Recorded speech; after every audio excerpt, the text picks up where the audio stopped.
first help us to just kind of, let's start with the basics to help us to understand and kind of decode, mystify, demystify, just by helping us to understand the term. What do we mean by social capital? Now we hear the term and we talk about human capital, but what does social capital mean? And why is it kind of relevant in this context for leaders? Yeah. So, see, socializing means to interact and to have relationships, which is like usually how we, use the word socializing or social, which involves how do we connect, how do we communicate, and how do we engage with others in various social settings that we have. Capital definitely is a very interesting part. It typically refers to the valuable resources or assets that can be used to generate certain returns, create certain opportunities or provide the benefits. That is usually the case with any other form of capital, as you said, human capital or financial capital for that matter. Now, when we combine these two words, which is social and capital, it simply refers to the resources and benefits that we as individuals gain from our social connections. So like any other form of, capital, as I said, social capital too can be leveraged well to access information, to access certain support, opportunities, and many other advantages that are nothing else but a return on our relationships.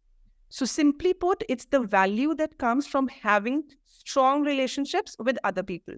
Now, when we say this, definitely in today's interconnected world, and especially, with the fast-paced business world that we see around ourselves, leaders who prioritize building social capital within their organizations, who maintain social capital with their colleagues, with other stakeholders of theirs, they're better equipped to lead them effectively. They inspire their teams better. They are able to drive sustained growth for their organizations, which usually becomes very difficult if you're not connected within the organization.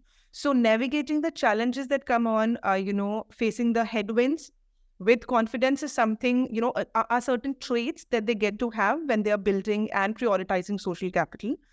They also create a very supportive and inclusive work environment where, there's an open space to talk about things. They take the feedbacks very positively.